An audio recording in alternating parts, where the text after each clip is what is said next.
Now, The Walking Dead is clearly one of my favorite shows. It's the series I've made the most videos on, and with good reason. There's so much to enjoy here, and personally, one of my favorite things about this show is the environment. I've made a whole video on neighborhoods in the show and why I love seeing them in the apocalypse, but coming in a very close second are cities, specifically Atlanta. The show started here, which most definitely is where my love for it comes from, but I love liminal spaces, and what's more liminal than an empty city? The idea of something so massive being so empty is incredibly eerie. The scene of Rick entering a ruined city is the most iconic shot of the series, hands down. I love how abandoned it is as he strolls through the street. The silence in what used to be a bustling city goes to show how much everything has truly changed, and for Rick, this is the moment he realized just how bad off the world really is.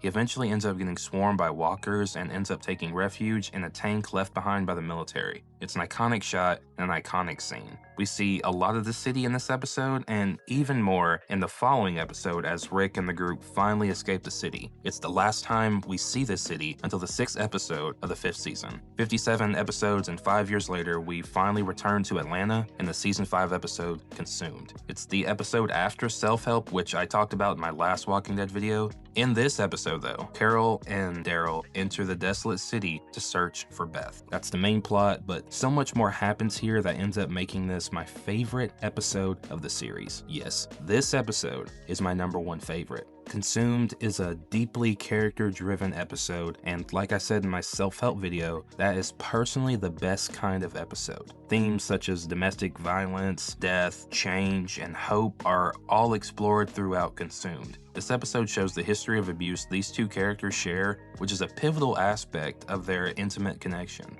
We also see them discuss their transformations in the apocalypse and how they've learned to adapt emotionally. It's beautiful to see these characters with such good chemistry have these little moments. I wanted to mention this aspect of the episode because it's truly amazing, and it's not what I'm going to be talking about entirely. I really just want to talk about Atlanta and how I love it as a backdrop for this side story. This episode starts with Carol and Daryl driving towards the city, and almost immediately we're met with the inverse of the most iconic shot in the show. They cooked so hard with this shot, and it's so creepy how truly dark the city is. We see it even more as they drive further into the city, passing dilapidated buildings with debris scattered everywhere. They're later forced into a building by a group of walkers lurking down the street as we see silhouetted skyscrapers in the background.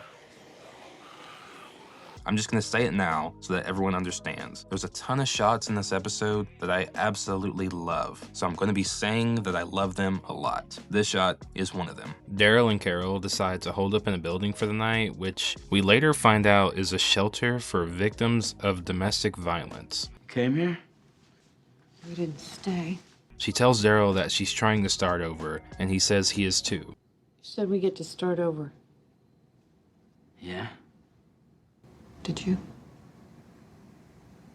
I'm trying. I think this means that they're not trying to live in the past anymore, whether it's post-apocalypse or pre-apocalypse. And since they're both characters who've experienced abuse, this could always be what they're referring to. After talking, they hear a noise coming from the hallway. When they go and check, they find a mother and a daughter turned into walkers in one of the rooms. Just like Carol and Sophia, they must have been staying here to leave their bad situation, but ultimately died for some unknown reason. It's extremely tragic that they never got to live peacefully when clearly they were making an attempt to. Carol, once being in the same situation, feels responsible to end their suffering, but Daryl intervenes. You don't. Not wanting her to relive those memories or move backwards, so he tells her she doesn't have to. They decide to leave them there and go to sleep, and when Carol wakes up in the morning, we get truly the sweetest scene in the whole series. Daryl takes it upon himself to kill the two walkers, wrap their bodies up, and burn them outside. He treats them with such care that Carol can't help but cry. Since we know Daryl has experienced abuse at the hand of his father, this was definitely a way for him to heal. This was a part of his process of starting over just as much as it is for Carol. It's such a beautiful moment, and it was when we all saw how much Daryl truly cares for Carol. I just had to say something about this because it's truly one of the best standout moments in this entire show. Thank you.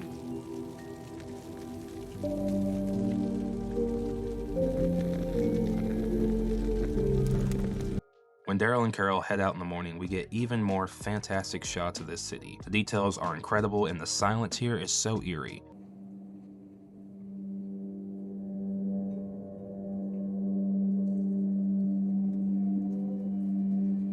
I love seeing Carol and Daryl on the street outside a parking garage as they pass a lonely walker stuck behind a fence. It truly feels like they're the only ones in the city besides the dead, even though we know they're not alone. They eventually arrive in a room overlooking the city street, and here we really see the aftermath of Monument Day, the day the military dropped bombs onto the city in a last-ditch effort to stop the outbreak. We see debris scattered everywhere and immense fire damage to the street and all of the surrounding buildings. No doubt hundreds or thousands of people died from these bombs, and we know it was ultimately for nothing. Daryl and Carol stand here now in an empty city that tried everything to remain standing.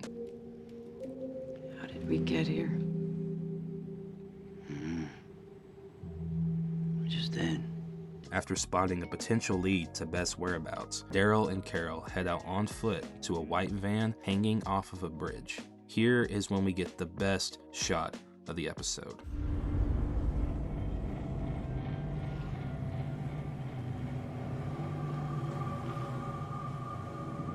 The Walking Dead has always been a smaller scope show where we don't get to see big set pieces like cities. It's more contained to certain areas like a farm or a prison or a community, but this episode breaks that completely. Being on this massive debris-covered bridge with dozens of visible destroyed buildings and massive skyscrapers feels like we've stepped into a larger world. It's fascinating how one random episode could feel so different, but truly, it's not the only one that feels like this. Like I said, the first one is so special to many people because it did the same thing. Rick riding through the abandoned city of Atlanta, and the scale of it was what captivated us for the first time. And it's funny that the next time I truly felt a shift in the show was when we finally returned to Atlanta. These two episodes just stand out so far from the rest, and personally, this episode reinvigorated the feeling that this world truly is gone. I know that's the whole point of the show, but seeing a massive city now quiet and void of life amplifies that feeling tenfold. I think that's the feeling that Frank Darabont tried to capture in the first episode of the show, and the same feeling that the opening of 28 Days Later conveys.